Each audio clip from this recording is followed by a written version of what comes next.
For everybody who commented on my recent video about the Elon Musk Roman salute and defended his actions, saying, no, that's not what you thought it was. He's trying to give his heart to people. Context matters.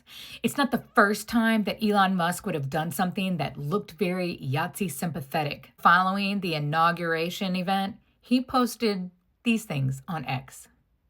And given the actions that he's made in his past that were anti-Semitic in nature and Yahtzee sympathizing, these things taken in context matter.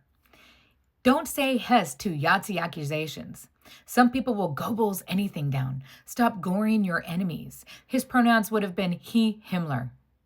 Bet you did Yahtzee that coming. I know that lots of people are going to defend this and say, oh, but this was supposed to be funny. He was trying to make light of something. Again, this is normalizing certain behavior as a form of propaganda so that we won't see it for what it really is. Today, he appeared via televideo conference at an AfD rally in Germany saying, I think there is too much focus on past guilt in Germany. We need to move beyond that. Children should not feel guilty for the sins of their parents, their great-grandparents even. Why do these things matter? Let me say it the way the Anti-Defamation League said it, because I couldn't say it better. Making inappropriate and highly offensive jokes that trivialize the Holocaust only serve to minimize the evil and inhumanity of Yahtzee crimes, denigrate the suffering of both victims and survivors, and insult the memory of the 6 million Jews murdered in the Shoah. Almost exactly a year ago to the day that Elon Musk was visiting the former Yahtzee concentration camp in Auschwitz, Poland, as part of an apology tour for endorsing an anti-Semitic post on X. He also said at the rally today, it's good to be proud of German culture, German values, and not to lose that in some sort of multiculturalism that dilutes everything. And in case you don't know much about the AfD was founded in 2013. It's an anti-European Union party and has since radicalized and become an extremist anti-immigrant party whose aim is to eliminate the free democratic basic order, according to a 2023 report by the German Institute for Human Rights. AfD leaders have made anti-Semitic, anti-Muslim, and anti-democratic statements detailed below. So let's go through the details of those statements. Now, I'm going to apologize in advance because I don't speak German, so I'm going to mess up pronunciation of these names. But Bjorn Höcke, leader of the AfD party in the state of Thuringia, has twice been fined by a German court for using a banned Yahtzee slogan, the phrase, everything for Germany. This was a slogan of the Yahtzee stormtroopers and engraved on their daggers.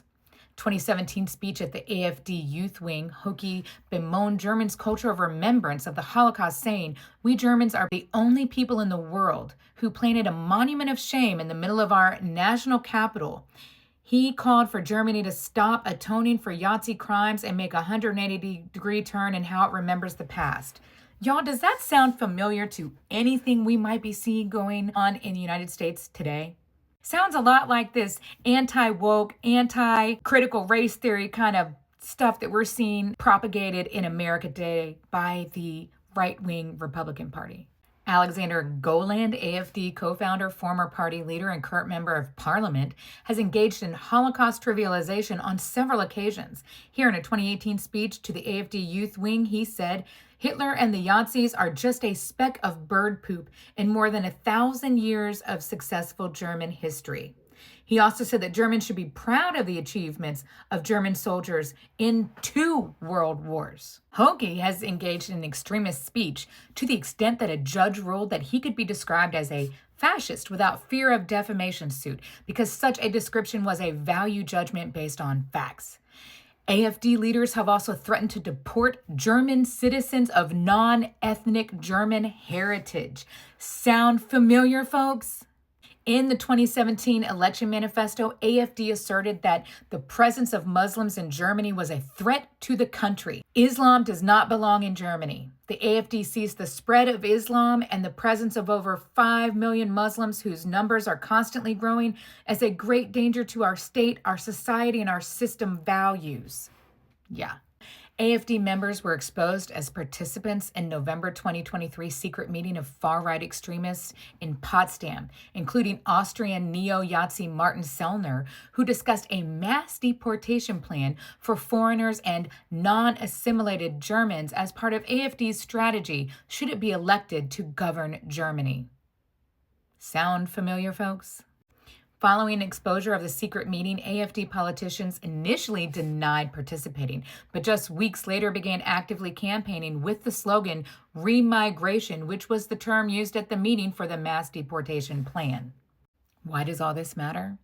Because these are the same types of rhetoric and propaganda we are seeing pushed by right-wing politicians and right-wing ideologists here in the United States of America, including by Elon Musk. You can say whatever you want about what Elon Musk did at the inauguration and about the jokes he posted and all the other things, but it's important to educate yourself because knowledge is power.